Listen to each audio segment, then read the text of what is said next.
예, 여러분 반갑습니다. 깊은 홍달입니다.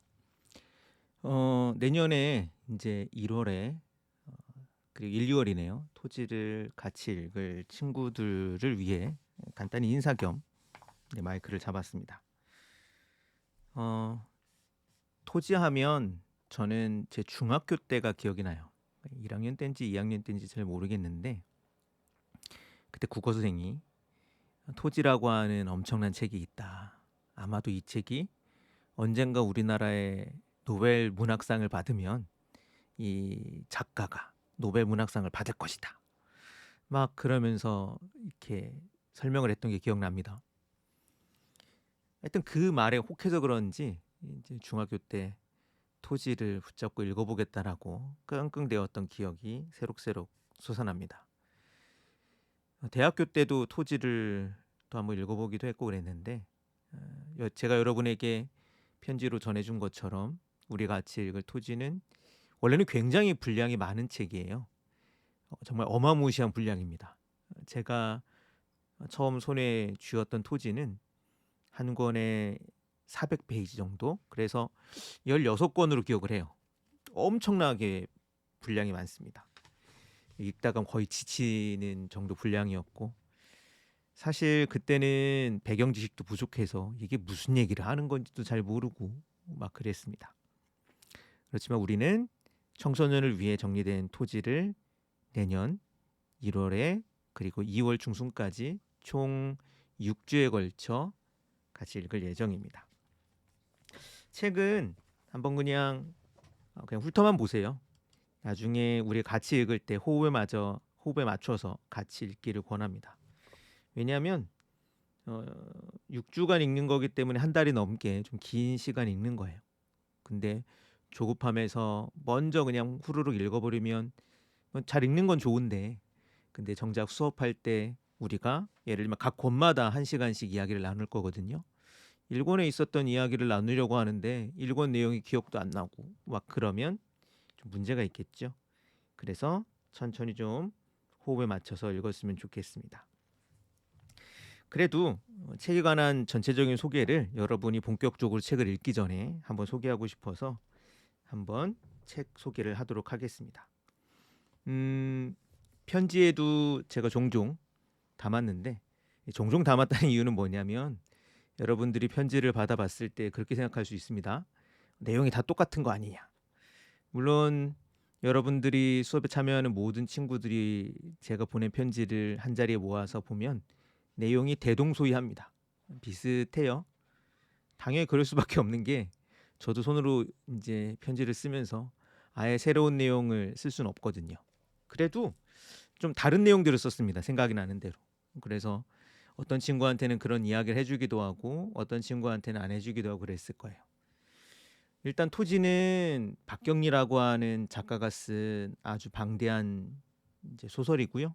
우리 역사를 배경으로 하고 있습니다. 조선 말부터 시작을 해서 해방까지 약 50년간의 역사를 담았어요. 아주 엄밀하게 말하면 1897년 한가위부터 시작을 합니다. 그렇지만 1897년보다 조금 더 앞선 1894년 가보년에 있었던 다양한 사건들이 이 소설의 배경으로 등장을 하고 있어요. 그래서 여러분들이 역사를 공부할 때 한번 좀 들어봤었던 그런 사건들이 소설 중간에 툭툭 언급이 될 겁니다. 그래서 소설이 쭉 진행이 되면서 조선이 망하고 일제 강점기에 들어오고 그리고 누구는 독립운동을 하고 또 누구는 친일파가 되고 이런 모습들이 펼쳐지겠죠.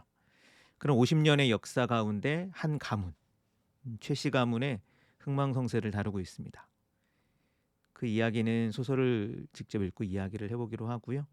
음, 저는 아마도 여러분이 이 소설을 읽는 게 굉장히 큰 뭐라고 할까요? 어, 굉장히 큰 선물이라고 생각을 합니다. 왜냐하면 일단 이 작품이 워낙 유명한 작품이기도 하고요. 근데 혼자 읽긴 힘들거든요. 이렇게 우리 같이 읽으면 아마도 잘 읽을 수 있을 걸 생각을 하고요.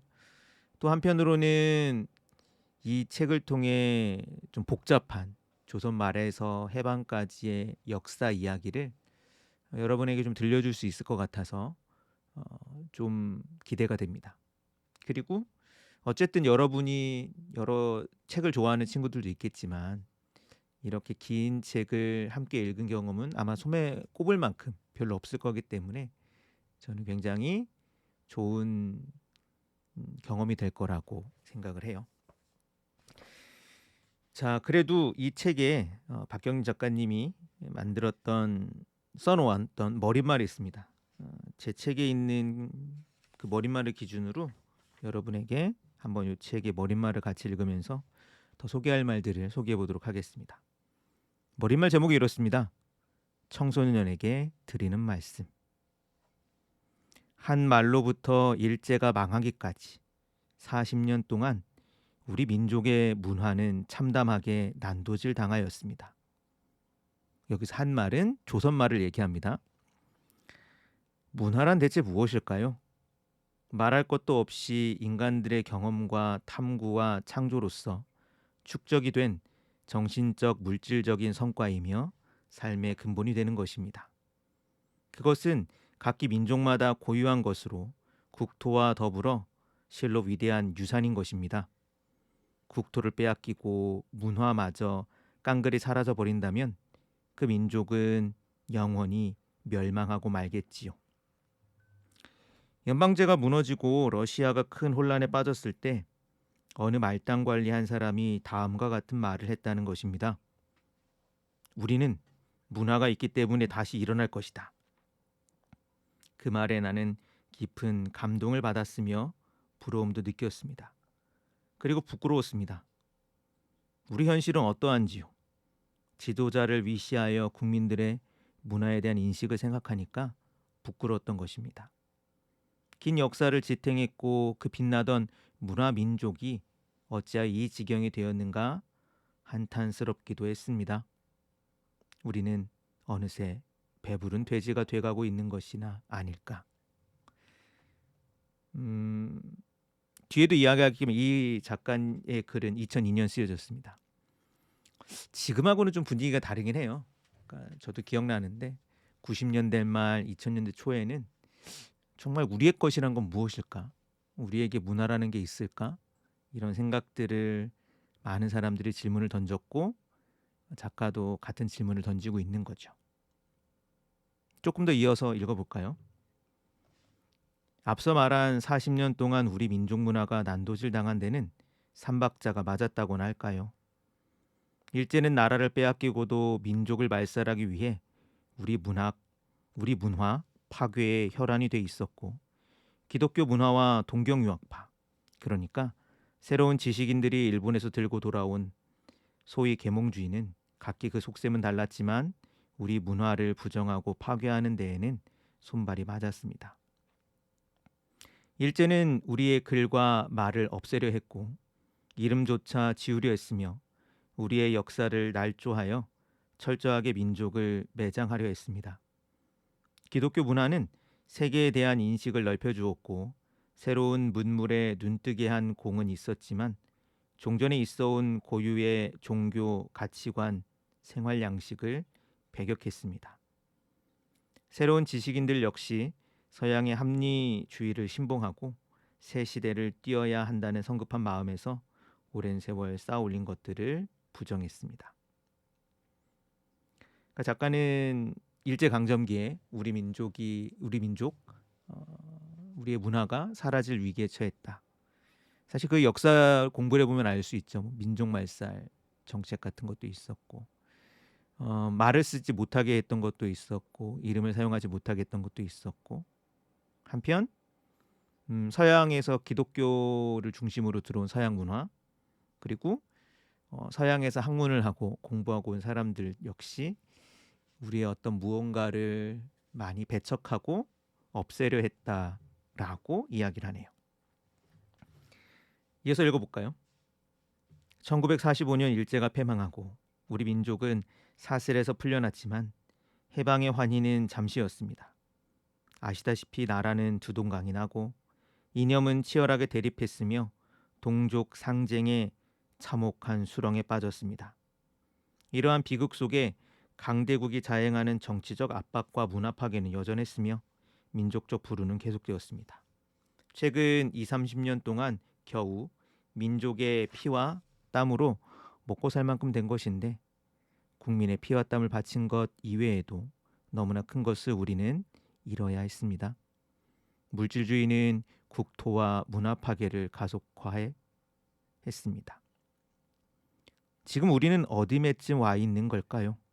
인류는 또 어디매쯤 와 있으며 어떤 미래를 향해 가고 있는 걸까요? 진정한 인류의 평화와 평등은 각기 고유한 문화를 보존하고 대등하게 주고받으며 인류에 공헌해야 하는 것입니다. 우리에게 내어줄 그 아무것도 없다면 결국 남에게 종속할 수밖에 없습니다. 네. 책에서 나온 이런 표현들이 좀 어렵죠. 사실 우리가 역사를 공부하면서 저도 어렸을 때 역사를 공부하면서도 그랬는데 조선이 무너지면서 해방에까지 그 역사도 되게 복잡하고요. 해방 이후부터 우리 흔히 얘기하는 현대사, 정말 현대사도 또 복잡합니다. 그런 복잡한 과정 가운데 작가는 계속 묻고 있어요. 우리의 문화는 정말 뭐라고 남아 있을까? 그리고 문화라고 하는 게 없다면 결국 우리는 다시 누구에게인가 종속되는 게 아닐까? 일단 그 질문을 가지고 이어서 읽어보죠. 일제시대를 20년간 살아온 나는 그 시대의 실상을 똑똑하게 기억하고 있습니다. 그 핍박과 억압 속에서 헐벗고 굶주리면서도 우리의 것을 지키려고 했고 잃은 강산을 찾으려고 저항했던 그 시절 잊을 수 없지요. 청소년 여러분에게는 잊어야 할 그때, 그 시절, 잊지 말아야 하는 그때, 그 기억은 없을 것입니다. 그러나 나는 단순히 그 시절을 전하기 위해 일깨우기 위해 이 글을 쓰는 것은 아닙니다. 인류와 이 세상에 생을 받아 나온 모든 생명들의 삶의 부조리, 그것에 대응하여 살아남는 모습, 존재의 본질적 추구를 같이 생각해 보자는 것입니다. 되풀이 하거니와 산청과 풍토에 따라 각기 고유한 문화를 이룩하여 역사를 이끌어 왔는데 나름대로 다 존재를 보존하며 존재를 추구하며 미래를 지향하는 것입니다. 해서 자기 고유의 문화를 잃는다는 것은 미래가 없다는 얘기가 되겠지요. 토지는 해방된 순간으로부터 거슬러 올라가서 약 100년 동안의 우리 민족 삶의 모습입니다. 끝으로 나는 항상 청소년들이 토지를 읽어주기를 열망해 왔습니다. 그러나 체력이 미치지 못하여 다른 분들에 의해 토지가 재구성되어 여러분들이 읽게 되는 것이 죄송하고 슬픕니다. 2002년 12월 13일 박경리. 무려 벌써 이 글을 작가가 남긴 지도 20년이 훌쩍 넘었네요. 작가는 이미 작고 세상을 떠났습니다. 네, 굉장히 오래, 쉽게 말하면 할머니예요. 우리에게 할머니고. 그렇죠. 하여튼 이런 문제의식 안에서 작가는 토지를 썼다고 합니다. 과연 이 문제의식과 고민들이 여러분에게 얼만큼 와닿는지는 한 번쯤 그냥 이거는 질문을 남겨두세요. 사실 어쩌면 책이라는 건 작가가 의도했던, 생각했던 것만큼 읽히지 않을 때도 있고 또 거꾸로 여러분들이 책을 읽으면서 더 멋있는 부분, 더 중요한 부분을 발견할 수도 있거든요. 그래도 여러분들이 책을 펼치면 사실 이 부분은 그냥 건너뛸 것 같기 때문에 한번 읽고 소개를 했습니다. 책은 총 12권이고요. 우리는 토일, 주말마다 읽어서 6주 동안 토지 12권을 다 읽을 겁니다. 매 시간 한 권씩 읽어와야 되고요. 책의 분량은 한 150페이지 정도가 됩니다. 아마 그래서 아주 읽는데 크게 부담이 되지는 저는 않을 거라고 생각을 하는데 그래도 혹시라도 좀 어려울 수는 있어요. 왜냐하면 옛 이야기고 그러다 보면 이게 지금 어디서 펼쳐지고 뭘 얘기하는지도 헷갈릴 수도 있고 그리고 굉장히 많은 인물이 등장하거든요. 근데 또 드라마 보듯 그냥 시간 날 때마다 읽어보면 그렇게 어렵지는 않을 거라고 저는 생각을 합니다. 그리고 수업 시간을 통해 어쨌든 자꾸 맥을 짚어주려고 할 테니까 너무 걱정하지 말고요. 다만 제가 여러분에게 부탁하고 싶은 게 있습니다. 첫 번째는 책을 읽을 때요. 네, 손에 연필을 쥐고 읽으세요. 손에 연필을 쥐고 읽으면서 뭐 멋있게 되는 부분 아니면 여러분에게 와닿는 부분들을 밑줄을 그으세요. 혹은 메모를 해도 좋고 여러분만의 어떤 독특한 표시를 해도 좋습니다. 그걸 하는 이유는 왜 그러냐면 이렇게 긴 책을 읽을 때 뭐 쉽게 그런 거예요. 뭐 여러분들이 그런 신화 같은 거 읽어본 적 있죠? 깊은 동굴에 들어갈 때 혹은 깊은 어떠한 숲속으로 들어갈 때 그런 신화나 소설을 보면 중간중간에 흔적을 남겨놓잖아요. 12권 읽을 때 흔적이 없다면 이걸 다시 한번 훑어볼 생각을 할 때 되게 힘들 겁니다.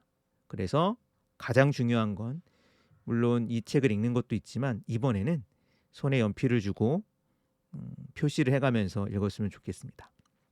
그래서 이게 과제예요. 첫째 시간에 여러분들이 1권을 읽고 와야 되고 그냥 읽어서는 안 되고 눈으로 읽어서는 안 되고 표시를 꼭 해야 됩니다. 그래서 책이 지저분해도 상관이 없으니 여러분들 인상내에 남는 부분 밑줄을 긋거나 별표를 하거나 어디든 표시를 꼭 해와야 돼요. 그리고 글쓰기를 이야기하면 이번에는 필사를 합니다. 필사라고 하는 건 책 속에 있는 문장을 그대로 원고지에 옮겨 쓰는 거예요. 왜 그걸 하느냐? 저는 좋은 문학 작품을 통해서 좋은 표현을 배울 수 있다고 생각을 하거든요.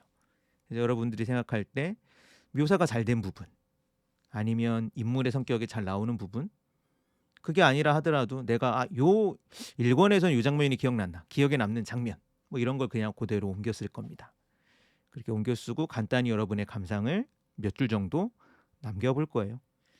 그래서 그렇게 글쓰기가 진행될 거라는 점 여러분에게 알려줍니다. 그리고 혹여나 중간에 뭐 친구랑 노느라 바쁠 수도 있고 아니면 가족들이 여행을 갈 수도 있고 3권을 읽어야 되는데 3권을 잘 못 읽었어요.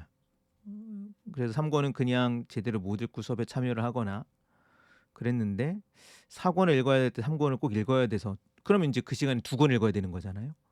그러면 또 미뤄지고 그럴 수가 있습니다.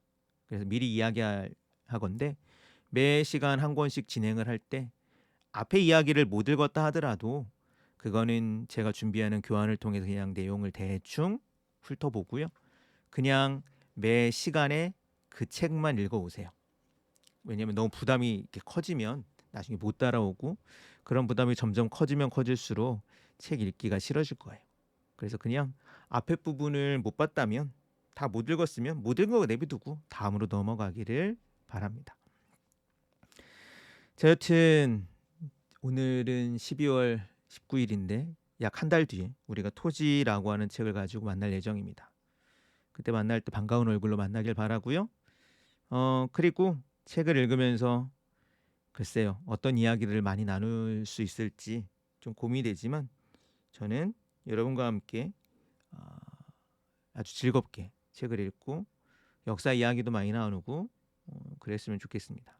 그리고 더불어서 여러분이 이 책을 읽으면서 옛 우리의 전통 사회에 대한 관심이 늘어났으면 좋겠고 또 한편으로는 우리 역사에 관한 질문들이나 관심이 늘어났으면 좋겠다고도 생각이 들어요.